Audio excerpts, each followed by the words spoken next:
없어서 못 판다고 생각하시면 돼요. 오. 서로 가져가려고 난리예요, 난리. 지금 같은 경우에는 대단하죠. 모축이 100두가 됐을 때 차축 포함해서 300두가 되거든요. 모축이 100두면 1년에 3마리 난다고 생각하면 돼요. 그러면 300마리잖아요. 300마리를 가격으로 환산해 보세요. 100만 원만 잡고도 3억이죠. 귀농해서 뭐 몇 년 만에 매출 2억 5천이다. 지금은 가능한 거예요, 그게. 청남 모란시장이 폐쇄되면서 앞으로 개고기는 못 먹는다. 반드시 대체식품을 찾게 돼 있어요. 그럼 그게 뭐냐? 염소 아닙니까, 그게? 그러다가 구제역이 왔어요. 돼지고기, 소고기 안 먹잖아요. AI가 왔어요. 닭고기, 오리고기 안 먹잖아요. 그러면 먹을 수 있는 고기가 뭐 있어요? 염소밖에 더 있어요? 염소 기르는 거 어려운 거 하나도 없어요. 다 할 수 있어요. 문제는 뭐냐? 축사 허가를 받을 수 있냐 없냐?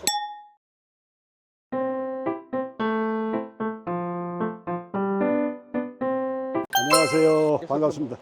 제가 2010년도에 서울에서 귀농해서 15년 차례 벌써 흑염소 사육을 하고 있습니다. 지용국입니다. 여기는 전라북도 부안입니다. 봉진면이라는 곳인데 부안은 그 자연 환경이 너무 좋고 하기 때문에 여기서 흑염소를 사육하고 있습니다.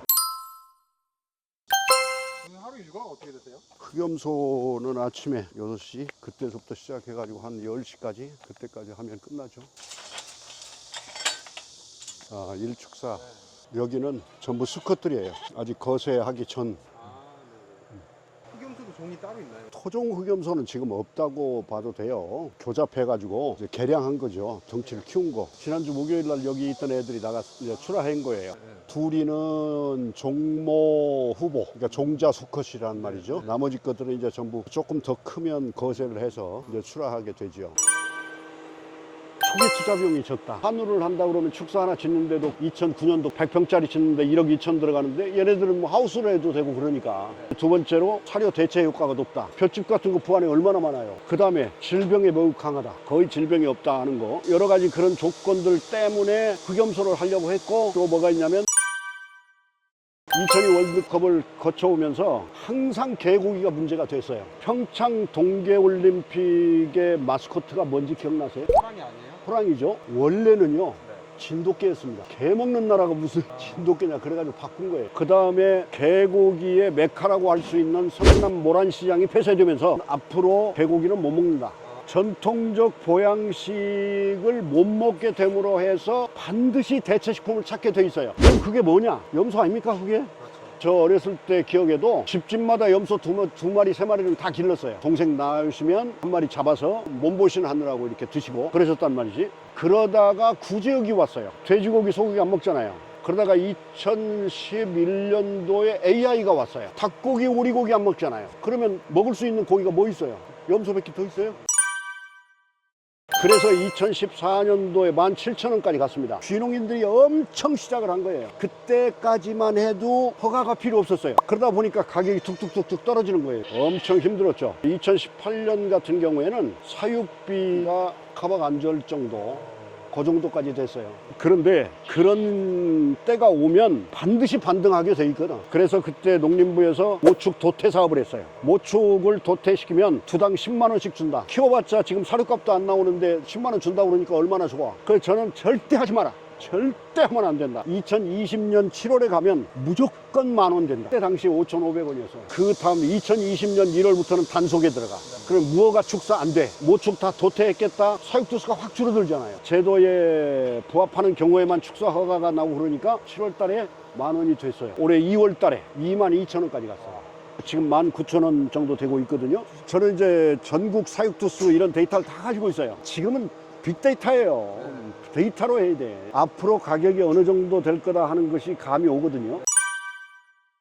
염소 기르는 거 어려운 거 하나도 없어요. 다 할 수 있어요. 특별한 기술이 필요한 거 아니에요. 다 자연적으로 체득되게 돼 있어요. 한 2년 동안은 병이 없어요. 맨 땅에 처음 시작하니까 바닥이 전혀 오염이 안 돼 있잖아요. 초창기에 2010년도 7월 달에 시작을 해서 2년 동안에 딱 3마리 죽였어요. 2년 정도 기르고 나면 기술 다 습득하지 않겠어요? 협회가 있으니까 협회에 참여하고 그러게 되면 거기서 뭐 어떤 병이 있을 때 어떻게 처리하는지 이런 걸 다 또 대화를 통해서 다 알려주고 그러니까 전혀 문제가 없습니다. 문제는 뭐냐? 축사 허가를 받을 수 있냐 없냐? 축사만 마련될 수 있다고 하면 사육업은 등록제예요. 허가제와 등록제는 다르잖아요. 이거는 그냥 요건만 갖추면 그냥 등록하는 거니까 전혀 뭐 두려워할 필요가 없고, 신축 허가를 받기 어려우니까 한우 축사가 경매로 나오는 걸 경락을 받는다든가 이렇게 하는 게 좋다고 그랬잖아요. 네. 근데 한우 농가들이 많이 무너지고 있다고 하셨다면 그게 어떻게 가능한 건지 모르겠어요.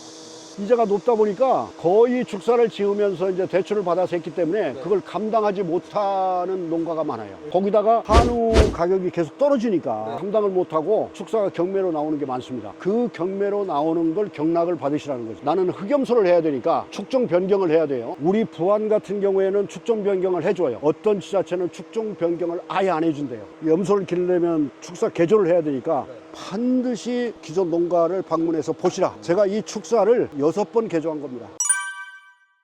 지금 같은 경우에는 대단하죠. 모축이 100두가 됐을 때 차축 포함해서 300두가 되거든요. 모축이 100두면 1년에 3마리 난다고 생각하면 돼요. 그러면 300마리잖아요. 300마리를 가격으로 환산해 보세요. 100만 원만 잡고도 3억이죠. 귀농해서 뭐 몇 년 만에 매출 2억 5천이다. 지금은 가능한 거예요, 그게. 계산 안 한 게 있어요. 회사율이 있잖아요. 20% 잡고 2억 4천. 그러면 2억 4천이 매출이 나오냐? 안 그래요. 왜냐하면 암컷은 팔면 안 되잖아요. 늘려야 되니까. 근데 이 성비가 정확히 50대 50 나와요. 1억 2천 나오는 거예요. 계산이 금방 나오죠. 수익률 60% 잡으면 얼마예요? 7, 8천만 원 될까요? 그 정도 되죠. 그러면 이제 이게 계속 늘어난단 말이지. 가축 포함해서 300두만 되면 그 다음부터는 그냥 가만 놔도 운영이 되는 그런 기분이 듭니다. 없어서 못 판다고 생각하시면 돼요. 없어서 못 판다고. 저도 그랬어요. 저도 내가 뭐 흑염소를 길어본 경험도 없고 한데 이게 과연 팔 수 있을까. 그래서 제가 내려와서 첫 번째로 만든 게 우리 전라북도 흑염소 협동조합을 만들었습니다. 부산 금정산성에 납품을 했거든요. 그런데 지금은 어떠냐면 각 지역별로 도축장도 많이 생기고 그 다음에 경매장도 많이 생기고 그러기 때문에 판로에는 전혀 문제가 없어요. 다만 한 가지 조건이 있어요. 잘 키워놔야 돼요. 상품성이 없게 길러놓으면 그건 못 팔아요. 그러니까 그 상품성이 뭐냐면 도축을 했을 때 지육률이 60% 이상. 지육률이라는 건 뭐냐면 뼈와 고기를 합한 양입니다. 서로 가져가려고 난리예요, 난리. 그만큼 지금 흑염소 소비가 엄청 많은 거네요. 갈수록 더 늘어나죠. 많은 분들이 그런 얘기 하거든요. 앞으로는 또 폭락 사태가 반드시 옵니다 그러거든. 제가 이렇게 한번 여쭤볼게요. 마트에서 오리고기 살 수 있습니까? 진공포장에서 나오잖아요. 염소고기 살 수 있습니까? 없죠. 그게 다 시장이에요, 우리 시장. 제가 2015년도에 흑염소 축배 중앙회장을 할 때 우리 대형 마트에서 전화가 왔어요. 흑염소 좀 납품해달라고. 전국 매장에 깐다고. 일주일에 몇 마리 정도가 납품돼야 됩니까? 그러니까 일주일에 100마리래요. 안 됩니다.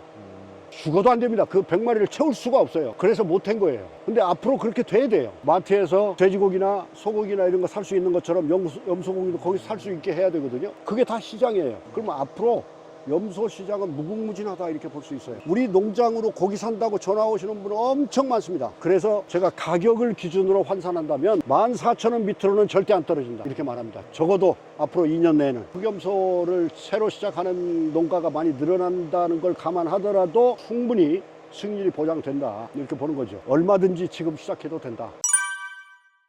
저는 25마리 가지고 시작했습니다. 소득점에 올라서는데 4년 걸렸어요. 4년 못 견딥니다. 지금 이 가격이 이렇게 폭등하기 전까지는 반드시 100마리 가지고 시작하시라 그랬어요. 그때 당시에 분양가가 45만 원 막 이랬거든요. 그럼 4,500이잖아요. 100마리 해봤자. 그러면 2년이면 소득점에 올라서요. 그런데 지금은 분양가가 120만 원, 130만 원 막 이래버리니까 미니멈으로 50마리를 시작하시라. 그러면 2년 6개월에서 3년 정도면 소득점에 올라선단 말이에요. 이 축산의 특징이 뭐냐면 어느 수준에만 딱 올라서면 그때는 굉장히 안정적이에요. 그 수준을 300두 생각을 하거든요. 300두만 안정적으로 운영할 정도 수준이 되면 그때는 소득이 굉장히 안정됩니다.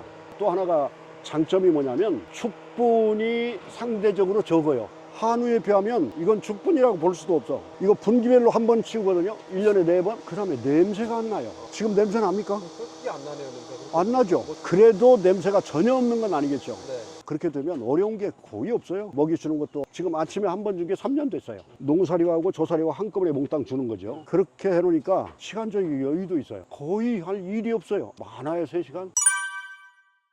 가장 조심하고 또 주의해야 할 거는 자축 관리예요. 자축. 막 태어난 어린 염소들을 네. 죽이지 않고 키우는 거예요. 염소는 폐사율이 상당히 높습니다. 태어나서 한 10일 이내에 죽는 확률이 꽤 높아요. 그래서 이 자축만 제대로 키울 수 있다고 하면 염소는 정말 대박입니다. 그리고 폐사율이 높은 이유가 뭘까요? 면역력이 전혀 없는 상태예요. 그다음 면역력을 어떻게 갖추느냐 하면 초유를 빨리 빨아야 돼요. 어미젖을 빨리 찾아야 되는데 어떤 어미들은 새끼가 빨려고 오면 발로 차는 어미들도 있어요. 그런 과정에서 이제 죽고 그런 경우가 많아요. 2015년, 16년 그때 당시에 전국 폐사율을 조사해 보니까 평균 한 30%가 되더라고요. 적어도 15% 이내로 줄일 수만 있다면 정말 번식률이 좋아지는 거죠. 거기에 성패가 있다. 일단 3개월이 되면 모축하고 분리를 해주거든요. 그 다음에는 거의 안 죽어요. 질병에 아주 강한 축종이 흑염소예요. 질병이 전혀 없느냐 하면 그건 아니죠. 흑염소에 구제역이 나옵니까? 그런 얘기 들어본 적이 없는 것 같아요. 없죠. 네, 네. 근데 구제역이 걸려요. 그래서 흑염소도 구제역 백신을 합니다. 구제역에 감염이 되더라도 발병을 안 해요. 백신을 하는 이유가 여기서 감염된 게 사료차 등을 통해서 한우 농장이나 이런 데로 번져나갈 수가 있잖아요. 그래서 백신을 하는 거죠. 그 다음에 이제 제일 많이 발생하는 게 설사. 한 20일 이내에서 설사가 많이 나오거든요. 두 번째는 호흡기. 바닥에서 우리처럼 이렇게 키우다 보면 거기에 이제 세균이나 바이러스나 아무래도 오염이 돼 있을 거 아니에요. 계속적으로 이 소독을 해줘야 돼요. 두 번째는 먼지. 건조해야 된다고 그랬잖아요. 그러니까 얘네들이 여기서 놀기 때문에 먼지가 많이 나와요. 그 먼지를 바로 밖으로 빼줘야 돼. 이 환풍기를 1년 12달 틀어줍니다. 1시간 돌고 15분 쉬고 호흡기 질환은 그렇게 예방을 하고 그 다음에 모축들한테 많이 나오는 유방염이 있어요. 유방염. 새끼를 2마리 낳는데 2마리가 다 죽어버렸어요. 그럼 모유를 못 빨잖아요. 그러면서 이게 배출을 못하니까 그게 굳어버리는 그런 게 있어요. 치료하는 게 상당히 힘들더라고 해보니까.